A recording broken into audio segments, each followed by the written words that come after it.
So what is it that you've done so far? And just the whole process of getting everything started.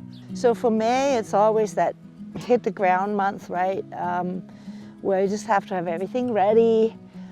There was a lot of waiting around this year because spring came so late. We couldn't work the soil, it was frozen, but everything happens in May, you know, like we did this in, like it's fully planted now, and I started this 15 days ago. We had most of it done in 7, and then just the last little bit here this last week. So it's like a big puzzle, but 14-hour days, you know, just go for it. Because our season is so short and intense. And it's also finding techniques that are less time consuming, you know, so we've got some germination techniques where we don't have to do as much watering and can heat the soil more. And yeah, so it's just really about getting that soil worked and fine-tuned, and then get the seeds and the plants in the ground and hoop them. Lots of hooping. And then lots of watering. And then getting planted. And as you saw, like getting the potatoes in the ground, getting all of the beets, the peas, and getting it in the ground. The harder things is to inspire other people. I love to work from inspiration, from people going, wow, look at that kale, or whoa, what is this? I want to do this too. And I have something to share and to give, and to see this thing from when the snow was here, and we tilled, and all of those things we did throughout the summer. And to see how much that can give us. But what I want to do is I want to celebrate all the things that we can grow here. And there's room for all of us. Like with what I do, I don't think there's ever any competition. Because if we were to grow enough food for the entire Yellowknife, we would need so many more small gardens like this, right? Or wherever we could. Which is what is so beautiful about here, is that there's room for that. And look, I'm still getting strawberries too. And it's the end of September. Look at that, big ones. Like if you look at that one, it's like that big.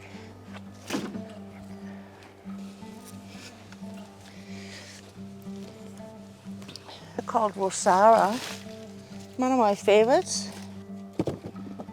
They store really well.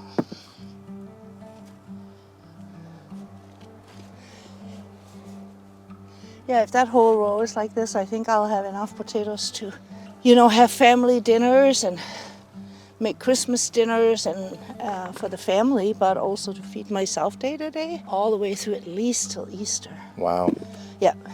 Yeah, it's really nice to have enough root vegetables to be able to make an all local meal. Well, except for the turkey, but we're not quite growing turkeys yet. So this is in pounds, and this is from one plant. What? 7 pounds from one plant? That's crazy. That's crazy.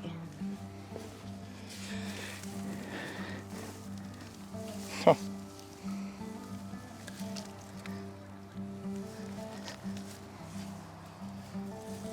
Yeah. Thank you, Rosara.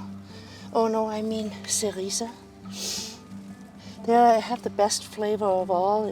They've got yellow flesh. Oh look.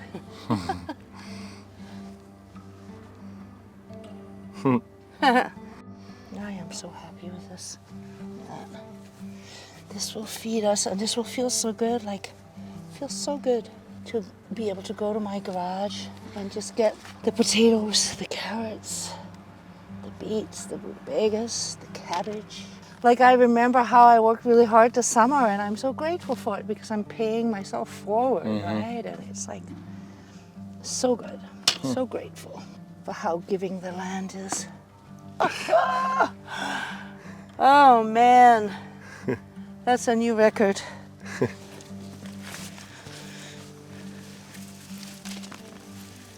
Ooh, nice, wow.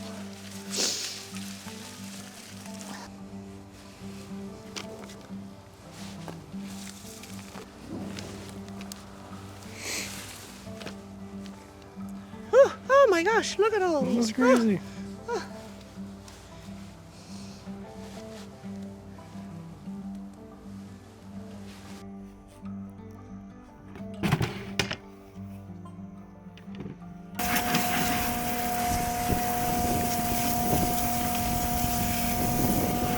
So this one weighs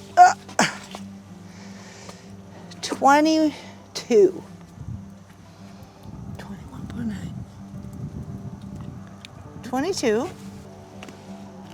So that's pretty consistent because Cerisa is not a really big producer. It's more like a gourmet, but I'm very happy with that. So that's 6, 10, 14, 18, 184.5 pounds. Well, it's a lot of potatoes.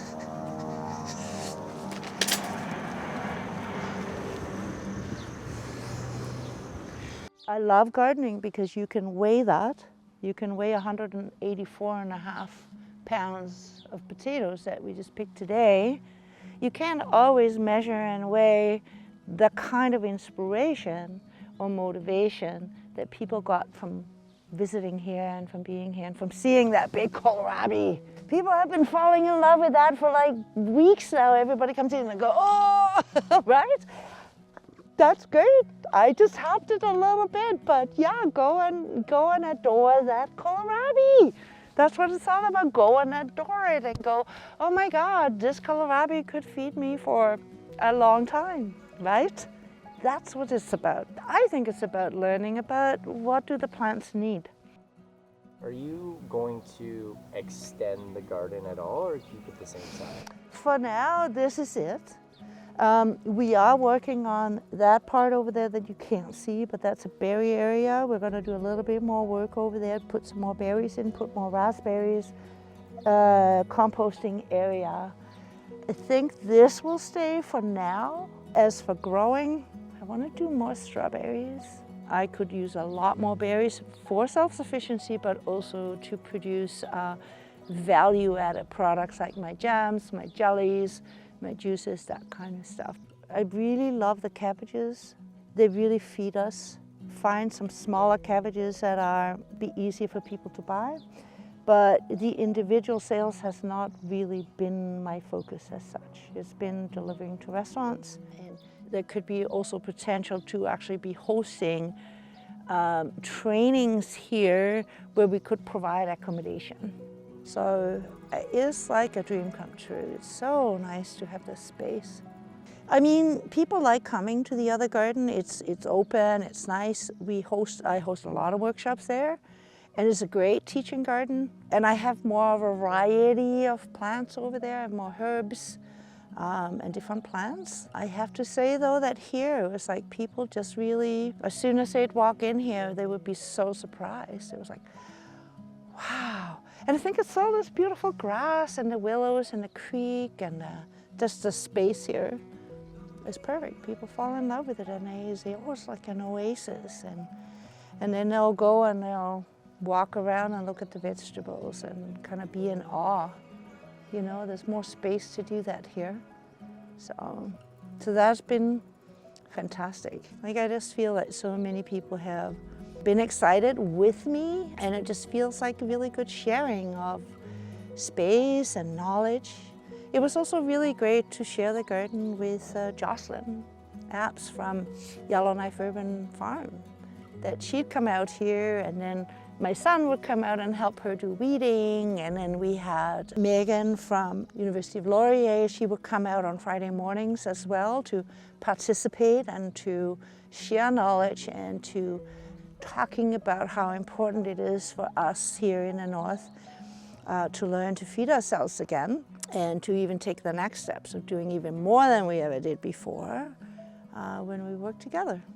So next year I'll have the entire garden. Definitely I want to follow the kids' lead, and they want to do business stuff. And they're really committed and they're good little workers. And that was like Alice. All she wanted to do with her very first or her own garden, she just wanted to grow carrots. Because she had come to my garden last year and I let them help me pick carrots, and they picked these really big carrots. They couldn't get enough, and she remembered that as that's all she wanted to do. And she did, and she just took 20 pounds of carrots home to her parents and her family. Is there anything you would say to somebody who's just getting started out? Yeah, come and learn from the local people, not necessarily people who call themselves experts, because, you know, kids in kindergarten now call themselves experts. It's the big buzzword right now. Go and find your local neighborhood growers where you can see that they're really growing some awesome stuff, and be curious. The true gardeners really are so happy to share and happy to share their tricks and stuff. And you could always follow me as well and Northern Roots and see what kind of offerings we have coming up. So happy to share knowledge, absolutely. All right, perfect. Thank you. Okay, well that worked out good. Yes. Thank you, Tommy. Thank you.